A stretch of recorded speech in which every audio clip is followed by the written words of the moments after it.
लेकिन अध्यक्ष महोदया, महाराष्ट्र के विधानसभा चुनाव में कई मतदाताओं को आशंका है कि या तो उनका दिया हुआ वोट खो गया या फिर चोरी हो गया।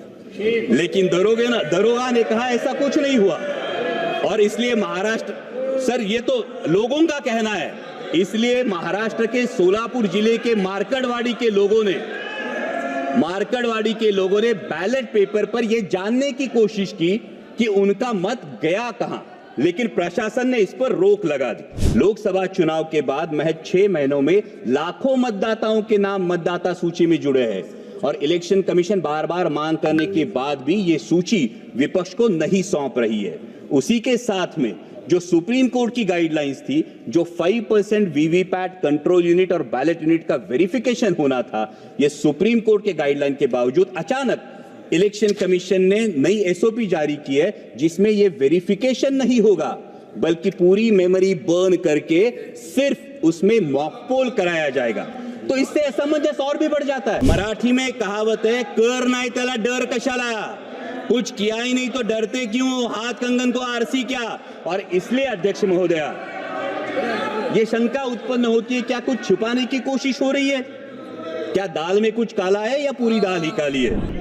धन्यवाद अध्यक्ष महोदया, आज मैं खुद को गौरवान्वित महसूस कर रहा हूं क्योंकि आज मैं एक ऐसे दस्तावेज पे अपनी बात रखने का मुझे सौभाग्य प्राप्त हुआ है जो हमारे लोकतंत्र की प्रेरणा है और हर भारतीय के जीवन का मार्गदर्शक तत्व भी है। अध्यक्ष महोदय, जब हमें आजादी मिली तब कई देशों ने हमारा मजाक उड़ाया था, हो क्या रहा है? लेकिन गर्व की बात है कि इतना खंडप्राय देश होने के बावजूद आज हम विश्व के सबसे बड़े लोकतंत्र के रूप में लगातार प्रगति की ऊंचाइयों को छू रहे हैं और इसका एक प्रमुख कारण है संविधान, जो हमें व्यक्ति केंद्रित नहीं बल्कि राष्ट्र समर्पित होने की सीख देता है। अध्यक्ष महोदय, मैं उस महाराष्ट्र की भूमि से आता हूं जहां 350 साल पहले छत्रपति शिवाजी महाराज ने एक आदर्श प्रस्तापित किया था, रयतेच राज्य स्वराज्य।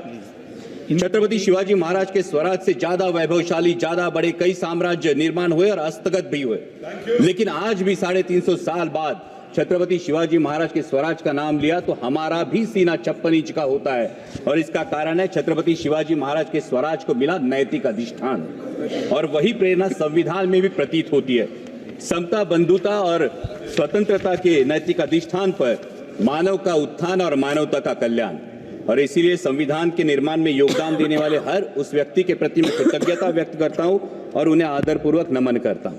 अध्यक्ष महोदय, जब हम अमृतकाल की बात करते हैं, जब अमृत की बात हो तो हलाहल की बात तो निकलती है और जब हलाहल की बात निकले तो मंथन तो होना चाहिए, लेकिन मेरा ये मानना है कि इस मंथन में पुराने जख्मों को कुरेदने से अच्छा है कि वर्तमान का परीक्षण करें और भविष्य का अवलोकन करें। अध्यक्ष महोदय, संविधान ने संसद को संवैधानिक व्यवस्था में प्रमुख स्थान दिया है, लेकिन दुर्भाग्य की बात है कि कई बार हम संसद को राजनीतिक अखाड़े में बदला हुआ अनुभव करते हैं। व्यक्तिगत टिप्पणियां और नारेबाजी की वजह से कई बार संसद की कार्यवाही भी स्थगित करनी पड़ती है।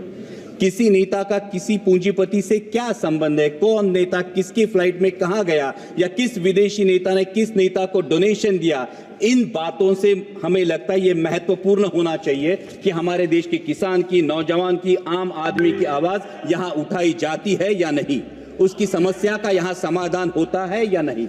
अध्यक्ष महोदय, हम देश हित के मुद्दों पर चर्चा चाहते हैं, बहस चाहते हैं, ना कि राजनीतिक नारेबाजी, और ये सत्ता पक्ष हो या विपक्ष, दोनों को ध्यान में रखना चाहिए। अध्यक्ष महोदय, संविधान में सामाजिक, आर्थिक और राजनीतिक न्याय की बात की है। जब आर्थिक न्याय की बात हो तो हमें सोचना चाहिए कि क्या हम सही मायने में देश की जो सबसे बड़ी आबादी है उन किसानों को आर्थिक न्याय प्रदान कर सके, उनकी मेहनत का, उनकी फसल का क्या उन्हें सही दाम मिल पा रहा है। प्याज हो, सोयाबीन हो, दूध हो या कपास उत्पादक, किसी भी किसान से अगर आज हम पूछे कि वह आज की स्थिति में वो खेती आउट ऑफ चॉइस कर रहा है या आउट ऑफ कंपल्शन, ये तो मानना पड़ेगा, हर किसान को ये कहना पड़ेगा ये आउट ऑफ कंपल्शन उसे खेती करनी पड़ रही है, क्योंकि उसके पास दूसरा कोई चारा नहीं है, रोजगार का दूसरा कोई जरिया नहीं है। सरकार किसान सम्मान जैसी योजनाएं तो लाती है, लेकिन किसान का असली सम्मान तभी होगा जब उसकी फसल को सही दाम मिलेगा। किसानों के हित में देश की इंपोर्ट और एक्सपोर्ट पॉलिसीज बनाई जाएंगी। जो आर्थिक न्याय की बात किसानों को लागू होती है, वही बात देश के नौजवानों को भी लागू होती है। संविधान में गरिमापूर्ण जीवन की बात की गई है, लेकिन हर इंटरव्यू की लाइन में खड़े हुए नौजवान युवकों की भीड़ देखे या प्यून की नौकरी के लिए पीएचडी के छात्र कतार में खड़े देखे तो हम ये सोचने पर मजबूर हो जाते हैं कि क्या देश के भविष्य को हम गरिमापूर्ण जीवन दे रहे हैं? क्या उनकी शिक्षा के अनुसार उन्हें आर्थिक न्याय दे पा रहे हैं? अध्यक्ष महोदय, जब सरकार कहती है कि वो 80 करोड़ देशवासियों को मुफ्त में राशन देती है, इसके अभिनंदन के साथ ही हमें अंतर्मुख होकर यह भी विचार करना होगा कि आजादी के 75 वर्षों बाद भी अगर 80 करोड़ देशवासियों को मुफ्त में राशन देना पड़े तो क्या यह उपलब्धि है या विफलता? क्योंकि जनता मुफ्त का राशन नहीं बल्कि हक का रोजगार मांग रही है, और मुफ्त के राशन से गरिमा नहीं बढ़ती, हक के सम्मानजनक कमाई से बढ़ती है। अध्यक्ष महोदय, जब सामाजिक न्याय की बात आती है तो हमें ध्यान रखना चाहिए कि हमारा धार्मिक ग्रंथ चाहे जो भी हो, वो गीता हो, बाइबल हो, कुरान शरीफ हो या गुरु ग्रंथ साहिब हो, उसे हमें दिल में रखना जरूर है, लेकिन दिमाग में सबसे पवित्र राष्ट्रीय ग्रंथ संविधान को रखना होगा। हिंदू, मुसलमान, सिख, ईसाई कोई भी हो, वो दहलीज के अंदर, लेकिन दहलीज के बाहर कदम रखते ही उसे सिर्फ और सिर्फ भारतीय बनना होगा।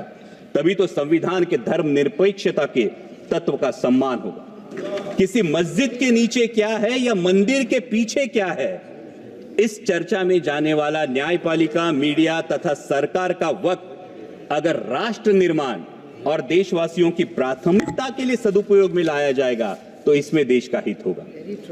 अध्यक्ष महोदय, हमारा संविधान हमें असहमति की भी अनुमति देता है, लेकिन वर्तमान में कुछ तत्व सरकार से असहमति रखने वालों को देशद्रोही करार देने लगते हैं। अध्यक्ष महोदय, क्या ये असहमति के तत्व का सम्मान है?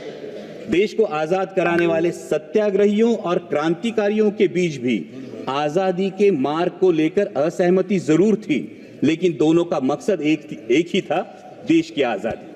और इसी प्रकार आजाद भारत में भी असहमति का मकसद एक ही होना चाहिए, वो है देश हित। अध्यक्ष महोदय, डॉक्टर बाबा साहेब आंबेडकर ने कहा था कि संविधान मात्र एक कानूनी दस्तावेज नहीं है बल्कि हमारे जीवन का सारथी है। लेकिन आज हमारी शिक्षा प्रणाली में नागरिक शास्त्र का अध्ययन महज 20 मार्क के लिए होता है, महज 20 मार्कों के लिए। और शालेय शिक्षा के बाद तो जैसे आम नागरिक का नागरिक शास्त्र से हाथ ही छूट जाता है।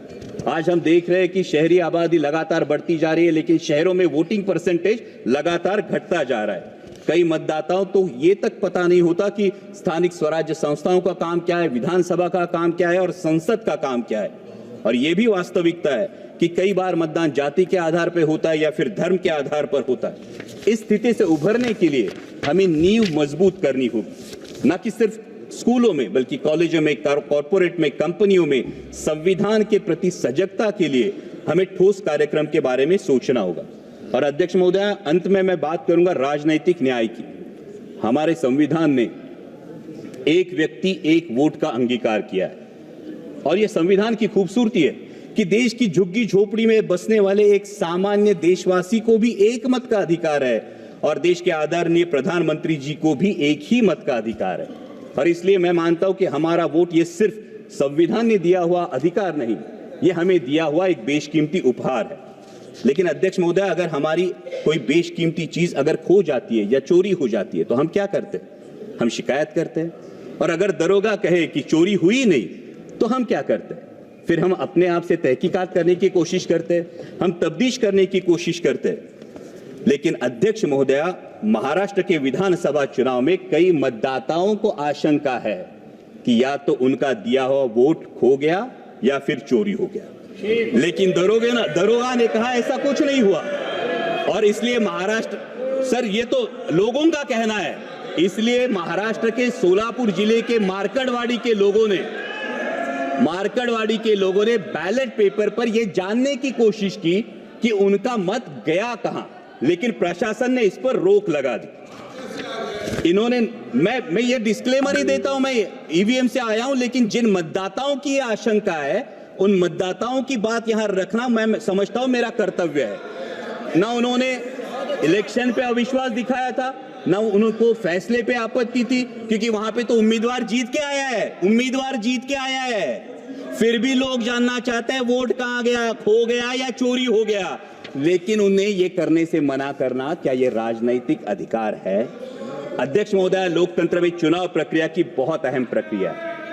और महाराष्ट्र में विधानसभा चुनाव के बाद, जैसा मैंने कहा, मैं चुन के आया हूं ईवीएम पे, लेकिन मतदाताओं में एक संभ्रम है, एक असमंजस है और कई सारे संदेह, कई सारी आशंकाएं हैं। लोकसभा चुनाव के बाद महज 6 महीनों में लाखों मतदाताओं के नाम मतदाता सूची में जुड़े हैं और इलेक्शन कमीशन बार बार मांग करने के बाद भी ये सूची विपक्ष को नहीं सौंप रही है। उसी के साथ में जो सुप्रीम कोर्ट की गाइडलाइंस थी, जो 5% वीवीपैट कंट्रोल यूनिट और बैलेट यूनिट का वेरिफिकेशन होना था, ये सुप्रीम कोर्ट के गाइडलाइन के बावजूद अचानक इलेक्शन कमीशन ने नई एसओपी जारी की है जिसमें ये वेरिफिकेशन नहीं होगा बल्कि पूरी मेमोरी बर्न करके सिर्फ उसमें मॉक पोल कराया जाएगा। तो इससे असमंजस और भी बढ़ जाता है। हमारी मराठी में कहावत है, कर नाही त्याला डर कशाला, कुछ किया ही नहीं तो डरते क्यों, हाथ कंगन को आरसी क्या। और इसलिए अध्यक्ष महोदया, ये शंका उत्पन्न होती है, क्या कुछ छुपाने की कोशिश हो रही है? क्या दाल में कुछ काला है या पूरी दाल ही काली है? अध्यक्ष महोदय, लोकतंत्र की मजबूती के लिए जनता का, ये हम और उनकी बात नहीं है, सत्ता पक्ष विपक्ष की बात नहीं है अध्यक्ष महोदया, लेकिन लोकतंत्र मजबूत रहने के लिए जनता का चुनावी प्रक्रिया पर विश्वास कायम रहना बहुत जरूरी है। और चुनाव आयोग का गठन ही फ्री और फेयर इलेक्शन के लिए हुआ है। इसलिए आपके माध्यम से मेरी दरखास्त है कि 5% ईवीएम में मॉक पोल की जगह वोट वेरिफिकेशन कराया जाए और साथ ही में चुनाव प्रक्रिया में अधिक पारदर्शिता लाने के लिए ईवीएम का लॉग डेटा उम्मीदवारों को दिया जाए। अध्यक्ष महोदय, ये तो मानना पड़ेगा कि चुनाव आयोग मतदाताओं की सुविधाओं के लिए हमेशा जागरूक रहता है, लेकिन जैसे रेस्टोरेंट में जाने के बाद हमारे पास विकल्प होता है कि हमें नॉनवेज खाना है या वेज खाना है, तो मतदाताओं के पास विकल्प क्यों नहीं? उन्हें मतदान बैलेट पेपर से करना है या ईवीएम से करना है? जिसका बैलेट पेपर पर विश्वास हो वो बैलेट पेपर से मतदान करे, जिसका ईवीएम पर विश्वास हो वो ईवीएम पर मतदान करे। ये अवसर है अध्यक्ष महोदया, देश के, विश्व के सबसे बड़े लोकतंत्र के पास एक अवसर है कि अमृत काल में माननीय प्रधानमंत्री जी के नेतृत्व में एक ऐसी व्यवस्था बने कि पूरे देश में मतदाता को पता चले कि उसका वोट गया कहां है, तभी तो लोकतंत्र मजबूत होगा। और अंत में इतना ही कहूंगा अध्यक्ष महोदया, राष्ट्र प्रथम के साथ स्वतंत्रता प्रथम, समानता प्रथम, बंधुता प्रथम और धर्मनिरपेक्षता प्रथम का अगर हमारे जीवन में अंगीकार हो तो वर्तमान में संविधान का सम्मान और बढ़ेगा और भविष्य में हमारा लोकतांत्रिक गणराज्य विश्व की महाशक्ति बनकर उभरेगा। और इसीलिए छोड़ो कल की बातें, कल की बात पुरानी, नए दौर में लिखेंगे मिलकर नई कहानी, हम हिंदुस्तानी।